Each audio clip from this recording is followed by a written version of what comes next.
Olá, eu sou Isadora Cohen. E eu sou Fernando Marcato. E esse é o Infracast, o primeiro podcast de PPPs, concessões e privatizações.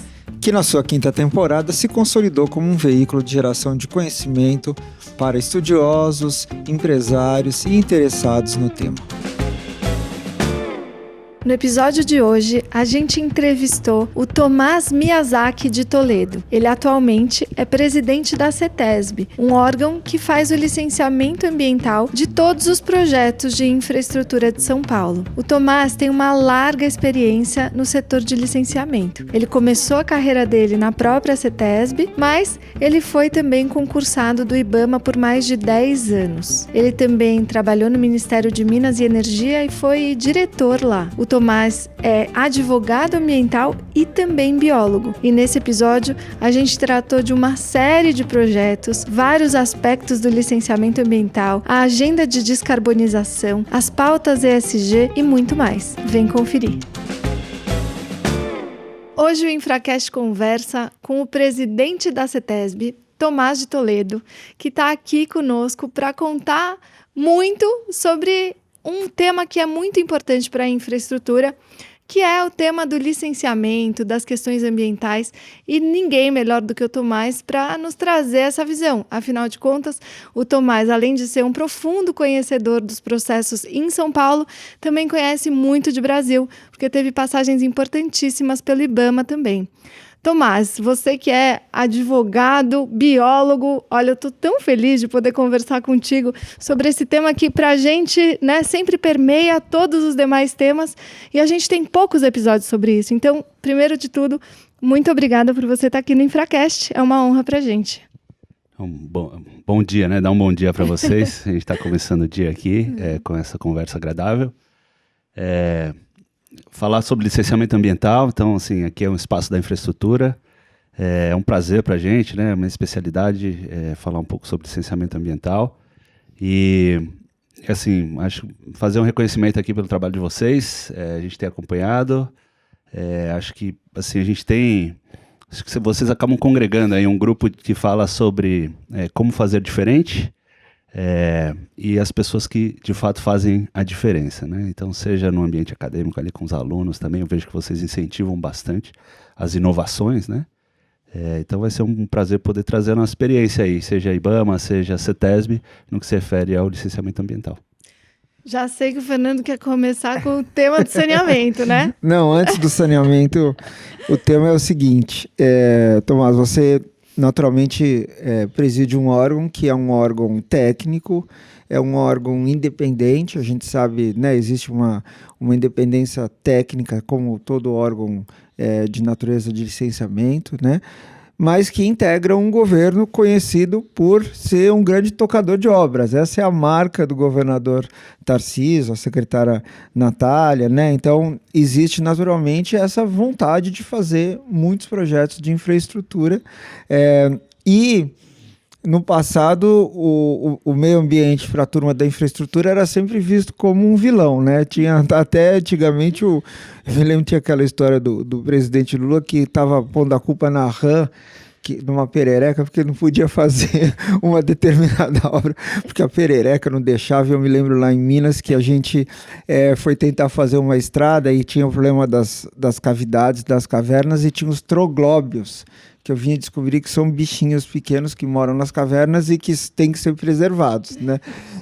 Eu queria entender de você um pouquinho como que é esse desafio, né? Como que você lida com um órgão que é a CETESB, que é uma grande referência, né, em termos de licenciamento, e que tem uma diversidade de visões do ponto de vista da gestão pública. Como que alinha esses interesses, como você faz para permear as prioridades, de um lado, garantindo, obviamente, a possibilidade de se licenciar na medida do possível, mas do outro, respeitando o corpo técnico, a visão técnica do órgão. Como fazer essa, na perspectiva da gestão pública, essa mediação? Tá ótimo. Bom, a CETESB é uma fortaleza, né? Para mim é uma honra estar na diretoria da CETESB. Então, assim, para começar pela estrutura que a companhia tem para poder fazer o seu trabalho, é uma estrutura diferenciada em relação a qualquer outro órgão ambiental. né? Nós não somos uma agência reguladora, mas nós temos uma diretoria colegiada, por exemplo, né? Que já qualifica bastante as nossas discussões, as nossas deliberações, a nossa produção. Além disso, a CETESB ela não é um órgão licenciador. Para vocês terem uma ideia, a gente tem 47 escritórios, né, espalhados pelo território, que emitem licença, cada um desses escritórios emite licença, e mais uma unidade central que atende às obras de infraestrutura.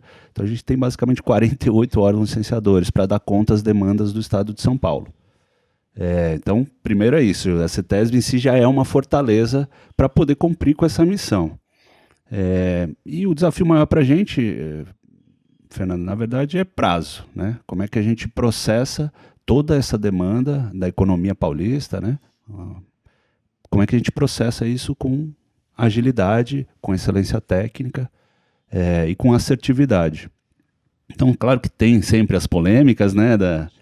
Teve a perereca, teve o bagre também, né? Eu me lembro dos coelhos na pista do aeroporto de Jundiaí, quando a gente foi fazer também a concessão. Da mesmo os criadores do troglóbio, vem os coelhos de Jundiaí. Então, assim, assim, são assuntos trazidos pelos estudos ambientais, né? Então, o licenciamento ambiental sempre é feito com base num estudo ambiental e, a depender da região, a gente tem que ter um cuidado específico para aquela espécie ou para o corpo hídrico. Então, assim, para um componente do meio ambiente, a gente vai ter sempre um assunto destacado. E para isso é importante a gente lançar a mão de especialistas, né, para avaliar os impactos e direcionar as medidas para mitigar esses impactos. Sempre a gente acaba encontrando uma solução ouvindo a academia, ouvindo os especialistas. Então, assim, basicamente, o nosso principal desafio é esse, né? A gente mobilizar o corpo técnico para se debruçar sobre as questões, por mais complexas que sejam, para a gente poder, com agilidade, dar uma resposta para um pedido de licença. Eu acho que, né, uma das questões que a gente vinha conversando aqui, antes dessa nossa entrevista, era justamente sobre os projetos, digamos, prioritários, né? É lógico que tem um grande contingente aí de investimentos que vão ser feitos. Essa é a marca, como disse o Fernando, de um governo que é muito focado em projetos de infraestrutura. Enfim, como a gente está no InfraCast, vamos aproveitar essa pujança de projetos tão interessantes e esse tema aqui para a gente.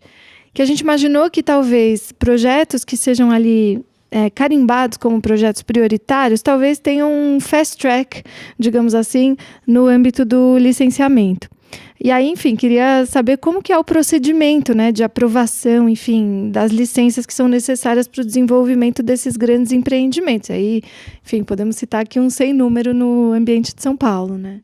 Perfeito, Isa. Eu vou, assim, falar um pouco um panorama geral. E aí depois a gente vem aqui para os projetos, esses projetos mais importantes, que seriam prioritários, projetos de destaque, né? Então, assim, porque essa é uma questão aqui de São Paulo, né? A gente não pode só se dedicar ao prioritário, porque a economia de base é muito forte. Então, para vocês terem uma ideia de escala, a CETESB recebe 20 mil pedidos de licença por ano. Nossa. A gente processa 20 mil pedidos de licença por ano, nessas 48 unidades que eu comentei. Então, assim, eu não posso só priorizar e dar uma atenção aos projetos prioritários. Claro. A gente, assim, não é só uma demanda do governo, é uma demanda da sociedade, né? Claro. Pelas licenças ambientais. Hoje, o licenciamento ambiental é algo importante, né? Todos os investidores querem ter um reconhecimento do órgão ambiental de que eles adotam as melhores práticas, né, ambientais. E isso significa licença ambiental, né? Então, todos querem ter a licença ambiental, demandam o órgão, e o órgão precisa dar uma resposta dentro de um tempo razoável.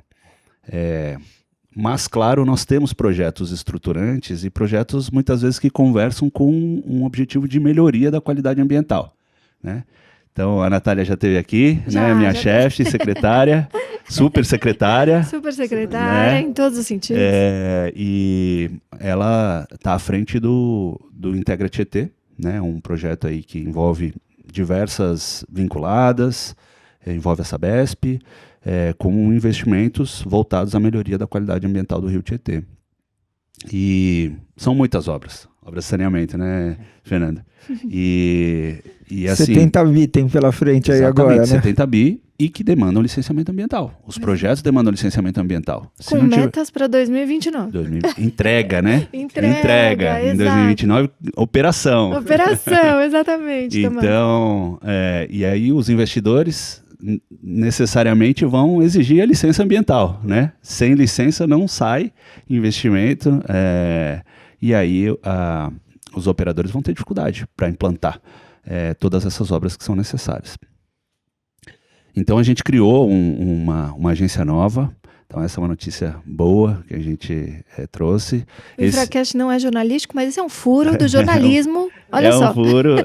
A gente criou uma agência nova esse ano, a 47ª agência ambiental, e é uma agência dedicada a projetos especiais. Olha. E num primeiro momento, essa agência vai atender às demandas de saneamento do Integra Tietê. Porque assim, aí a gente consegue mobilizar especialistas para essa tipologia, né? A característica desses projetos. Estão lá já mobilizados na nossa agência, já emitiram a primeira licença de instalação, que foi a licença do sistema de tratamento de esgoto de Perus. Vai atender ali 300 mil pessoas, basicamente, e retirar o esgoto que era direcionado para o Rio Tietê, né? Na bacia do Rio Tietê.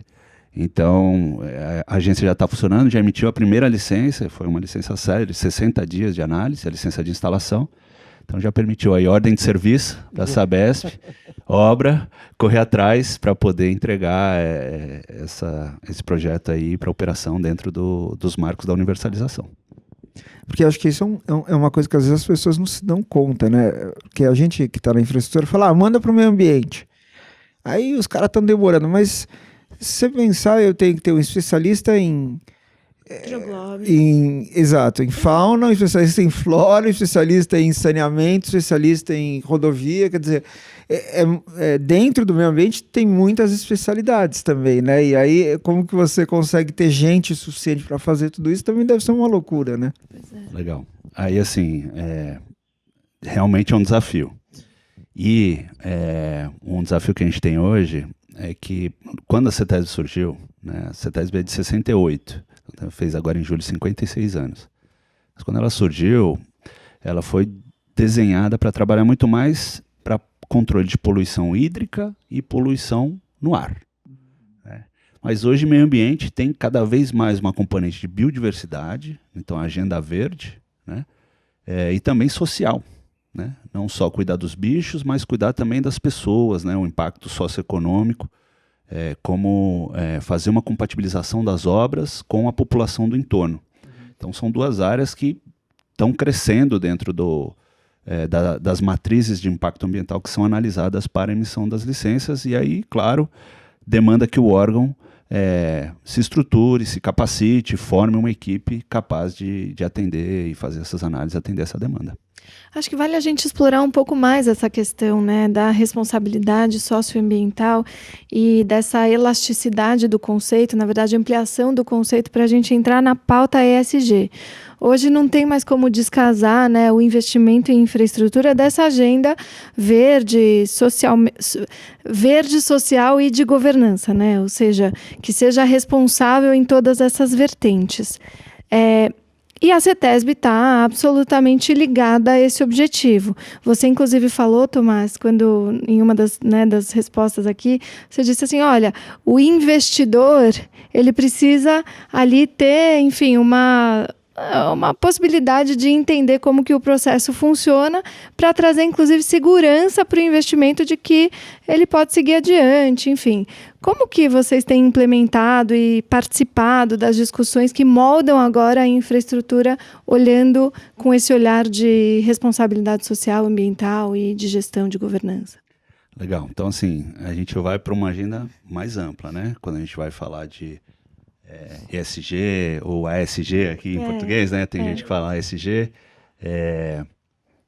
que é um conceito bastante utilizado no ambiente corporativo. Então é um ambiente mais amplo do que o licenciamento ambiental, basicamente, que a gente começou falando. Mas a a gente tem algo interessante, porque a gente tem muitas empresas já assumindo compromissos, né, às vezes com metas corporativas dentro dos seus planos de negócio, metas objetivas de, por exemplo, não causar impactos, não adicionar impactos sobre a biodiversidade, ou redução de descarbonização, né, da sua matriz, melhorar sua performance no que se refere a impactos nas mudanças climáticas, ou se preparar, né, para os desafios climáticos, a resiliência. Então a gente vê na análise de risco, tudo isso é uma demanda, né, para que as empresas adotem essas condutas, né, façam uma adequação das suas condutas. E as empresas estão avançando muito, né, nessa agenda.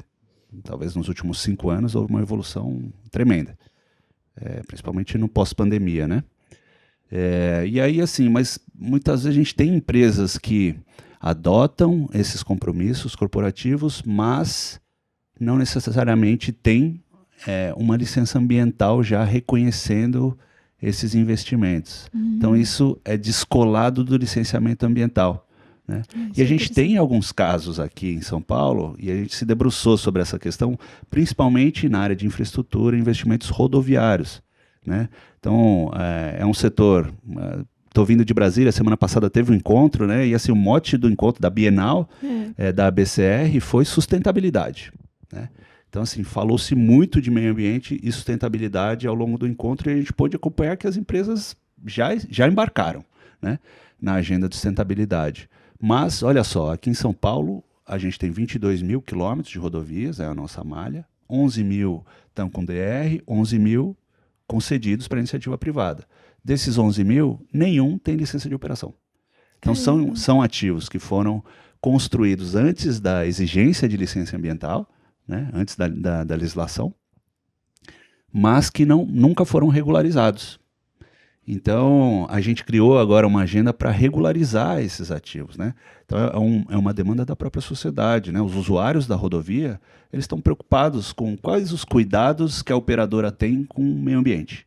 O meio ambiente que é interceptado por aquela infraestrutura rodoviária, né? Então, para organizar esses investimentos e para ter um controle do ponto de vista do órgão ambiental e um reconhecimento do órgão ambiental, a gente criou essa agenda de regularização das rodovias. Então o carro está na praça. Isso é muito interessante, porque eu comecei brincando falando dessa tensão que existia entre infraestrutura e meio ambiente, né? Vamos dizer, até, eu diria uns 5, 7 anos atrás, né? Mas hoje a impressão que dá é que o jogo virou, né? Hoje o pessoal da infraestrutura, e como você diz, os próprios investidores, eles falam assim, não, eu quero a manifestação da CETESB, ainda que demore mais, mas eu quero essa manifestação porque é um selo de qualidade para mim. Você sente isso? Quer dizer, você sente que o setor, de alguma forma, tá agora demandando vocês, licenciadores ou órgãos, né, ambientais, como uma espécie de um certificador da qualidade da atuação? Certamente, Marcado. A gente está assim, recebendo essa demanda. Então, hoje, não tem muita discussão se determinada atividade é passível de licenciamento ou não, né? As atividades, elas têm interesse em ter a licença ambiental, e tem uma demanda só para que essa licença saia, né? Tem uma previsibilidade em relação ao processo de análise e emissão da licença. Então, em resumo, assim, a nossa estrutura, o nosso órgão ambiental, ele precisa funcionar. Essa que é a demanda posta pela sociedade, pelo governo, para que a CETESB funcione, né? Receba as demandas, processe essas demandas e emita as licenças ambientais, para que os próprios usuários aí possam empreender com mais segurança. Uhum. Tá? E essa agenda de descarbonização, como é que está? Quais são os planos, como que isso está inserido dentro do programa de licenciamento de vocês? E também, essa é uma segunda pergunta, talvez possa fazer depois, mas às vezes, assim, em termos de medidas mitigadoras e compensatórias, né? A gente, durante muito tempo, tinha planta árvore. Eu me lembro de um caso que era um tema de saneamento, era um condomínio desses grandes aí do litoral, e aí os caras tinham um plano de saneamento, porque a Sabesp, de algum motivo, não atendia lá naquele condomínio. E aí os caras queriam fazer o sistema, uma melhora na região de saneamento, mas aí acho que isso era um problema, não era nem com a CETESB, não era o Ministério Público. Não, o cara queria que plantasse árvore. Era a única solução, né? Então, queria também entender, de um lado, como está a agenda de descarbonização e a outra, a criatividade nesses efeitos mitigadores, que eu não sei, me parece que durante muito tempo foi uma coisa meio limitada e se isso está ampliando ou se é uma visão minha errada também. É que eu vou contar um bastidor aqui, Tomás, que é o seguinte, às vezes a gente está discutindo, na verdade, mais no início assim, do surgimento do mercado de carbono e todas as discussões, a gente foi chamado por alguns clientes para falar sobre isso nos casos da infraestrutura. E o Marcato ficava, e também quando ele foi secretário de Minas, a gente ficava discutindo e ele falava assim, tá, mas eu não posso gerar um crédito de carbono a partir da redução que eu promovo se eu trocar a frota de ônibus, por exemplo. E eu falava, não, só se você plantar árvore.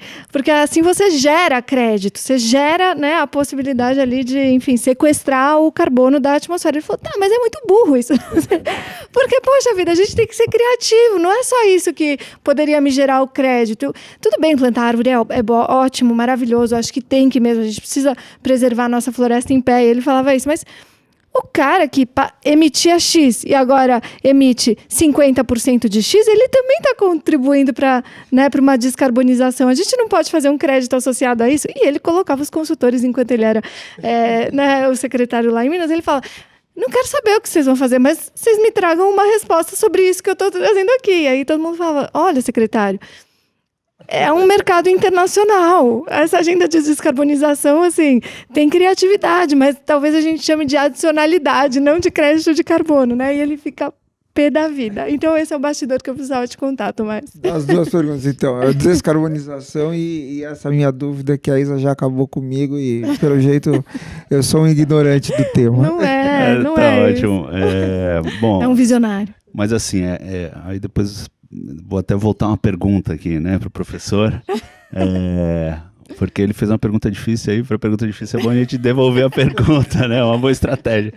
Mas assim, gente, quando a gente fala de mudanças climáticas e descarbonização, a gente não está dentro do ambiente do licenciamento ambiental, isso é importante a gente colocar, né, porque é um impacto difuso, né, é difícil a gente, não tem mecanismos para você materializar.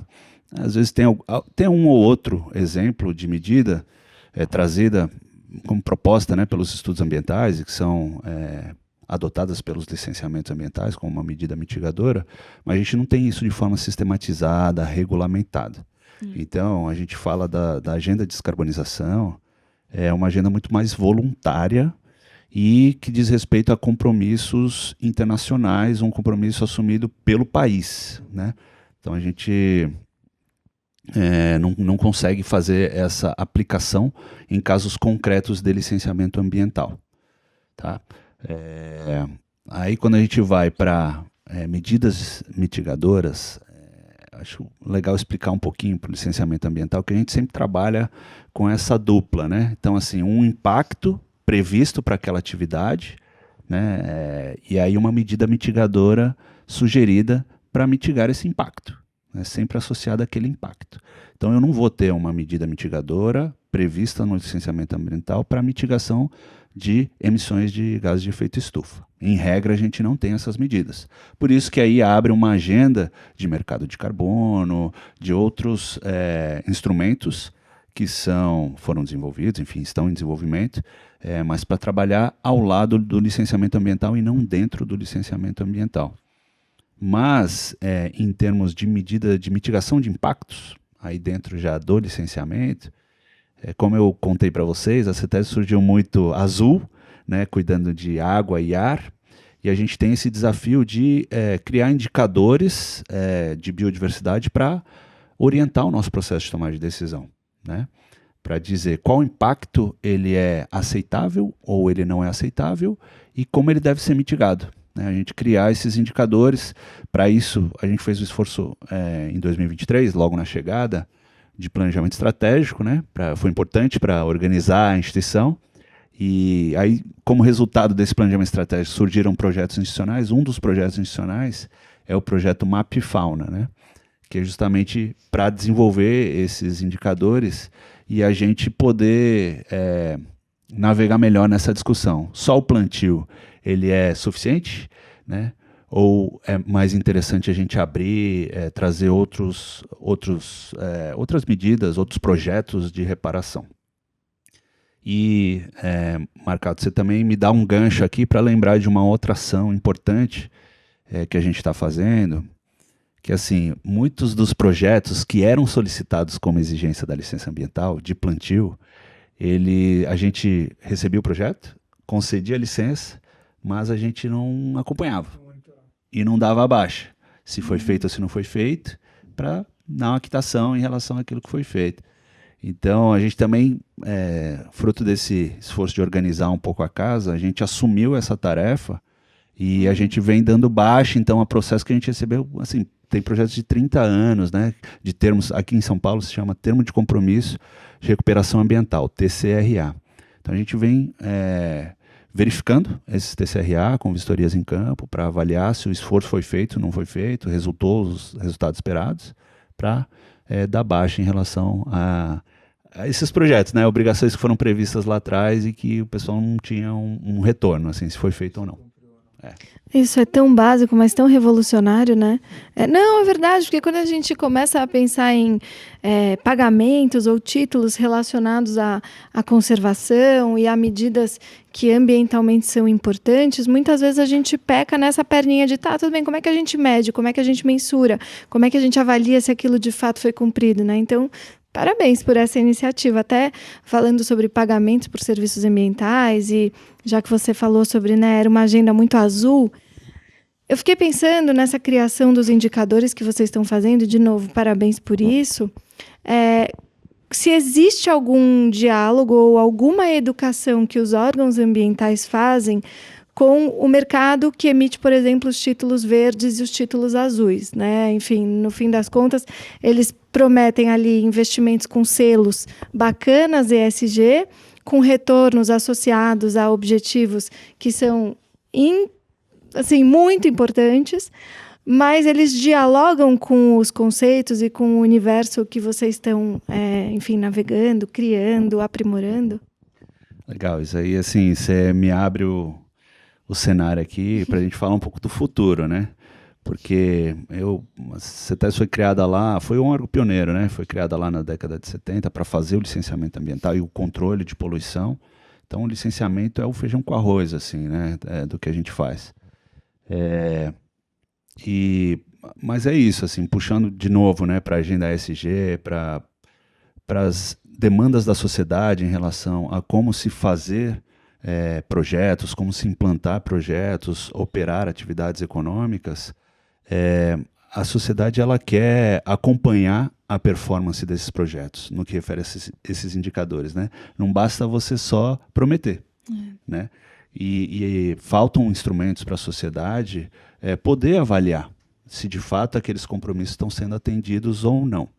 Então, a gente criou, né, no ano passado, um departamento de sustentabilidade, para a CETESB não ser só uma agência de regulação, um órgão de controle, mas também trabalhar nessa agenda de sustentabilidade, e dentro da sustentabilidade a gente vai trabalhar muito com transparência, né? Que é para a gente abrir dados, abrir informações. Um exemplo, de novo, aqui voltando para mudanças climáticas, a CETESB exige das principais fontes emissoras a apresentação do inventário anual de emissões, né? Desde 2012. Então a gente tem aí mais de 10 anos de dados, né? Com um perfil de emissão das principais fontes do estado de São Paulo. Toda essa informação estava lá dentro da CETESB, né? Era apresentado para a CETESB e a CETESB fazia uma leitura, uma avaliação, se a metodologia estava adequada, se os dados estavam apresentados estavam corretos ou não, se estavam consistentes. E assim, a gente falou, poxa, acho que o importante é abrir esses dados, né? Abrir esses dados para que a sociedade possa acompanhar, né? É interesse da sociedade saber, mas não sei, uma determinada indústria aqui, o que ela emitiu nos últimos 5 anos, né? Aí eu vejo lá no plano de negócio, no relatório de sustentabilidade dessa empresa, eu vejo que ela está buscando uma descarbonização. Está descarbonizando mesmo? Né? Então, a gente vai contar muito com esse controle social, E para isso a gente vai investir bastante em ferramentas de transparência. Então, ano passado, a gente lançou na COP, lá de Dubai, um relatório dinâmico em que as pessoas podem navegar por esses inventários e para poder desenvolver estudos, seja estudos acadêmicos ou políticas públicas, municipais, regionais, para justamente a gente poder fazer o controle desses compromissos, né? Que são adotados, seja na emissão de um título ou dentro de um plano de negócio, um relatório de sustentabilidade das empresas. Isso é muito legal. Hoje, como é que está o tema da cooperação ou da divisão de competências entre federal, estadual e também aqui, no caso, a gente conversou com a Mara do DAE, né, que tem uma interface que é também um licenciador de outorgas, vamos dizer assim. Existe algum tipo de protocolo de cooperação interórgãos, assim, você que foi do IBAMA, conhece, né, a dinâmica federal, como que funciona esse tema, ou se é um tema de fato? É um tema mal resolvido. É mal resolvido. Mal resolvido. A gente teve em 2011, né, a Lei Complementar 140, para tentar pacificar um pouco o funcionamento do SISNAMA, que a gente chama, né, que é o Sistema Nacional de Meio Ambiente. Então, como é que os órgãos da União, Estado e Município dividem uma competência que é comum dos três entes para cuidar do meio ambiente, por meio das diversas ferramentas previstas principalmente na Política Nacional do Meio Ambiente, né? Uma lei de 81. E foi assim, uma espécie de arbitragem, que assim, a União fica com alguma coisa, os estados ficam... o Estado é o principal órgão licenciador, a maioria das atividades ficam com os estados, e aí tem uma previsão de descentralização de atividades para os municípios. É um processo, naquele momento, era um processo mais de incentivo, né, para que os municípios também fossem envolvidos na gestão ambiental. Você mencionou o caso da Mara, do DAE, né, uma casadinha com a ANA, Agência Nacional de Águas, na aplicação principalmente do Marco de Saneamento, né? Sim. Que traz ali, eu acho que é uma inovação, né, no que se refere a essa divisão de competências entre União e Estados, muito interessante a questão das diretrizes que são estabelecidas pelo órgão federal, né? Então ele estabelece diretrizes que são executadas pelos órgãos estaduais. Então muito interessante isso, sendo que no nosso sistema ambiental, de licenciamento ambiental, não é assim. Então, o que foi definido pela lei complementar, embora tenha alguns mecanismos de cooperação, acordos de cooperação e troca de experiências entre União, Estados e municípios, basicamente assim, ou a competência é da União, ou a competência é do Estado, ou a competência é do município. E a gente vem buscando mudar um pouco isso, porque, no fim, em regra, os órgãos ambientais eles têm uma estrutura que não dá conta de todas as demandas. É assim com o IBAMA, né? A gente está acompanhando, aí o IBAMA tem buscado ampliar a sua equipe, a sua estrutura para dar conta dos processos que são de competência federal. É assim para o Estado também, não à toa que a gente fez um reforço, um concurso para reforçar a nossa estrutura, e os municípios que fazem já o licenciamento ambiental também têm esse desafio de ter uma equipe estruturada para poder atender com celeridade a demanda de licenciamento. Então, a gente mudou um pouco essa lógica. Para a gente é muito importante a descentralização, porque meio ambiente, para fazer gestão ambiental, você precisa estar no território. Precisa estar no território. É diferente da regulação mais econômica, que você consegue... Você tem os instrumentos para fazer isso de uma forma centralizada, né? Em um escritório central, você consegue fazer isso. Meio ambiente, você precisa estar no território. Por isso, mais uma vez, assim, a importância da CETESB ter essas 47 agências espalhadas pelo território, né? Quando a gente vai licenciar uma atividade, a gente sabe o que acontece ali. A gente sabe, a gente conhece aquele rio, conhece a vegetação, o relevo, conhece a população. E isso faz com que a nossa regulação seja mais realista, né? Fazer a regulação centralizada, à distância, não é uma boa solução. Certamente traz insegurança para o órgão licenciador, o que exige mais estudos e mais tempo, né? Uma dedicação maior de tempo para você poder se debruçar sobre os impactos ambientais daquele local. Então é importante mudar esse paradigma criado lá pela Lei Complementar 140. Tem instrumentos já dados pela própria lei, mas instrumentos de cooperação. A gente criou um outro projeto institucional, que é o projeto Licencia Mais Município Legal, justamente para fomentar essa municipalização aqui no estado de São Paulo. 645 municípios, a gente tem 90 municípios, esse é o número atual, fazendo licenciamento ambiental. Aí, como é que a gente está trabalhando com esses municípios? A ideia não é repassar competência para esses municípios, virar as costas dos municípios e tocar minha agenda aqui. É apoiar os municípios, né, na gestão dos impactos ambientais. Então, apoiar como? Apoiar com recursos, né? Apoiar, às vezes, com recursos de estrutura, um sistema.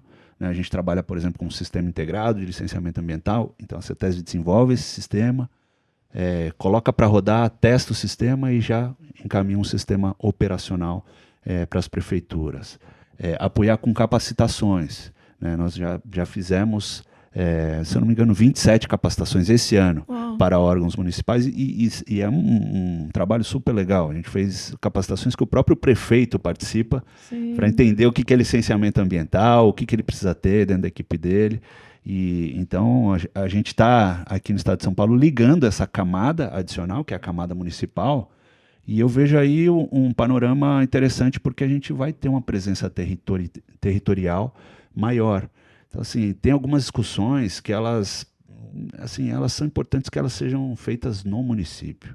Então, para discutir a alternativa locacional de um viário que liga 2 bairros e que vai fazer uma supressão de vegetação, é importante que o município faça, que a população esteja envolvida ali nessa discussão, e não que isso seja feito de forma centralizada, distante do território.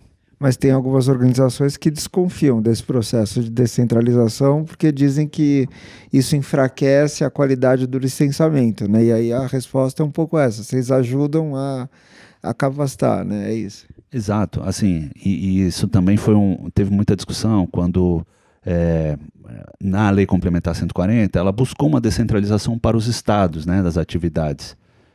E aí também havia um interesse em concentrar mais no IBAMA. A CONAMA 237, que antes regulamentava essa questão de divisão de competências, antes da Lei Complementar 140, ela previa uma espécie de federalização dos processos, sabe? Quando em alguma dúvida, vai para cima, vai para o órgão federal como se fosse um grande pai, né? Então joga para o paizão. Essa visão centralizadora, federalista centralizadora. Isso, sendo que na verdade assim, cada órgão tem que ter sua responsabilidade para fazer bem, cumprir bem a sua responsabilidade, tem que ser cobrado, né?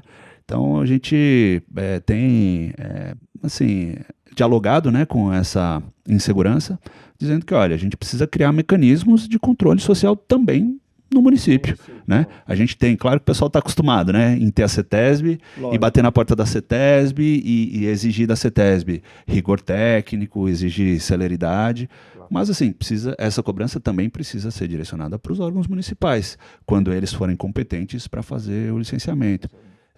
A gente tem algumas organizações que foram desenhadas para fazer esse controle social para o órgão estadual. É claro que a gente vai precisar descentralizar também o controle social, né? Mas, enfim, acho que a gente não perde controle social. É um novo arranjo. Necessariamente a gente precisa se adequar a esse novo arranjo, mas tem uma descentralização também do controle social. O Fê sempre leva para o setor de saneamento, né? Ele adora, é o queridinho dele, mas eu queria ter feito essa pergunta com outra ilustração, que era o TIC. Porque lá, eu me lembro, quando eu estava aqui secretária de Transportes Metropolitanos, e a gente estava fazendo o TIC andar para frente, depois, né, lindamente Trem lançado. Intercidades. Trem Intercidades. Desculpa, é verdade. O Trem Intercidades, inclusive, a gente tem um episódio sobre isso com o Dr. Tiago Mesquita, que hoje é, né, presidente de agência também. E na época a gente estava fazendo o trem andar para frente, depois no governo Tarcísio isso foi adiante, foi super legal, só que uma das discussões era justamente, será que o licenciamento vai ficar com o IBAMA ou será que vai ficar com a CETESB? Porque embora seja um projeto estadual, e no fim das contas a CETESB ficou com a competência, foi um alento para a gente também, ele tinha muitas interfaces com projetos da União, né? Enfim, com as ferrovias concedidas pelo governo federal, enfim. E foi uma grande discussão até para trazer a segurança para o investidor, né? Então, teve aí uma disputa saudável por quem seria o órgão licenciador. Ótimo, isso até para a gente puxar um pouinho para a infra de novo, né? Vamos puxar para o trem. Isso aí, para o trem. Mas muito bem lembrado e assim, a rigor, se a gente for aplicar a Lei Complementar 140, é um projeto de competência estadual, porque é uma obra dentro do Estado, né? Mas há um compartilhamento da faixa de domínio de uma ferrovia federal que é licenciada pelo IBAMA, né? Então, o que a gente fez? Inclusive, a gente fez isso antes do leilão para não ter uma insegurança jurídica, né? Para que essa questão não voltasse agora quando a gente já tem contrato assinado e compromissos, né? De execução de obra e entrega do projeto. A gente fez um termo de cooperação com o IBAMA. Uma descentralização desse licenciamento do IBAMA para a CETESB, para o órgão estadual, para que não tenha esse questionamento. Centralizou tudo em vocês, é isso? Isso. Mas por o uma trecho, delegação. o projeto do TIC, né, o Trem Intercidades, São Paulo-Campinas, ele é de competência hoje da CETESB por delegação do IBAMA. E aí, claro que a gente vai ter uma troca de informações com o IBAMA, porque ele licencia a faixa da ferrovia pré-existente, né? Que vai ser um projeto ali, enfim, o vizinho, pro resto da vida, o vizinho do TIC, né? Exato. A Rumo e a MRS, isso, os dois, que MRS, são concessionárias federais. Perfeito. Faz parte da malha ferroviária federal, né? Então, licenciada pelo IBAMA. E aí, Isa, assim, acho que você me dá um gancho também para falar da forma como a gente vem trabalhando esses projetos de infraestrutura, bastante de forma antecipada, em diálogo com a SPI, né, do secretário Benini, que está fazendo excelente trabalho lá. Mas é isso, assim, né? Licenciamento, ele é um problema, ele é um risco quando ele é mal planejado, quando ele não é tratado no momento adequado. Então, quando a gente faz a modelagem das concessões, né, todo esse trabalho que é feito pela SPI e que depois vai resultar num projeto de concessão, o PPP, é importante a gente também discutir o licenciamento ambiental, modelar o licenciamento ambiental. Então, que tipo de procedimento deve licenciar aquele projeto, qual a competência, quem vai fazer esse licenciamento. A gente tem feito também discussão de termos de referência antecipada já para a emissão dos termos de referência, então a gente já tem clareza de qual estudo deve ser apresentado para que o investidor que ganhe aquele projeto, a responsabilidade por executar o projeto, já tenha as regras mais claras no que se refere às obrigações ambientais. Então essa é uma boa prática que a gente vem adotou no TIC, já tem licença prévia aí para ser emitida, né, conforme o cronograma. E também adotamos para o túnel de Santos, né, ligação Santos-Guarujá.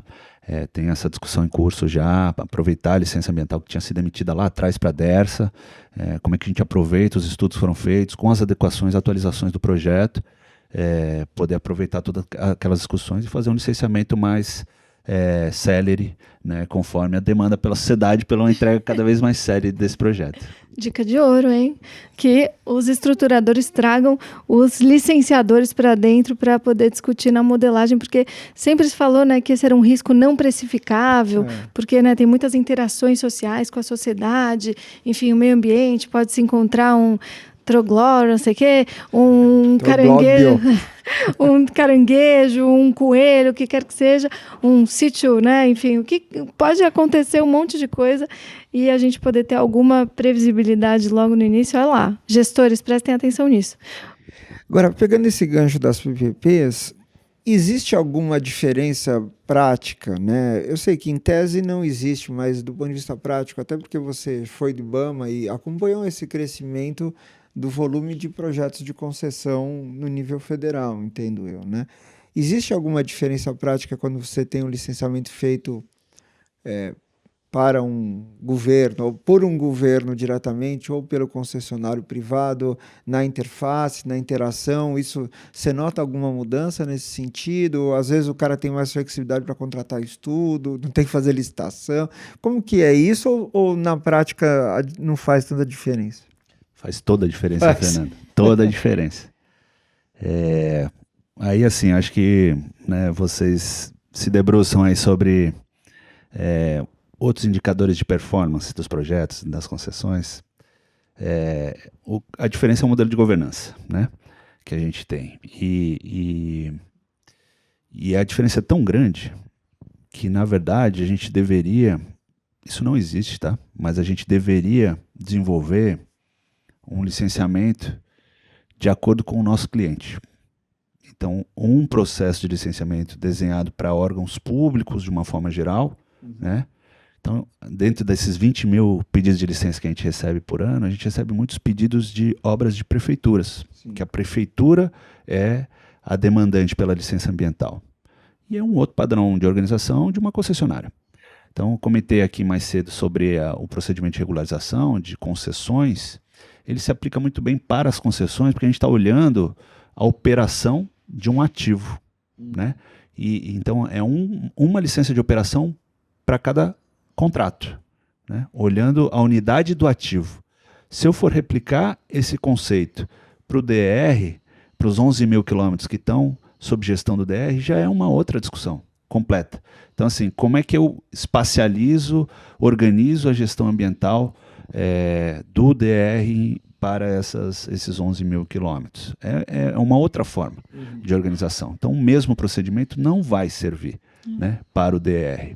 Então, necessariamente, a gente precisa fazer adequações, inclusive a ponto, talvez, da gente estabelecer procedimentos diferenciados, de acordo com o nosso cliente. Um procedimento voltado para projetos do poder público, né, prefeituras, Estado, até a União, órgãos públicos demandando licenças ambientais, e um outro procedimento para concessões.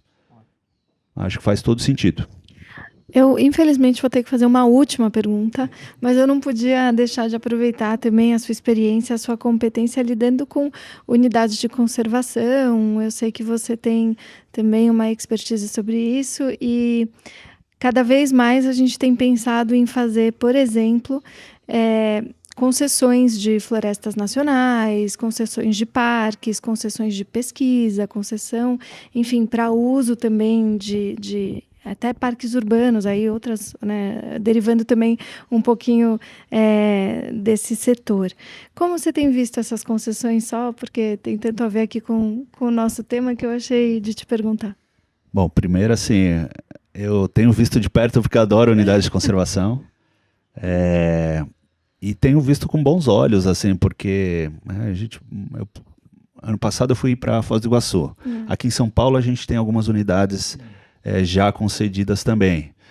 Participamos de um evento no zoológico, de uma unidade que eles criaram para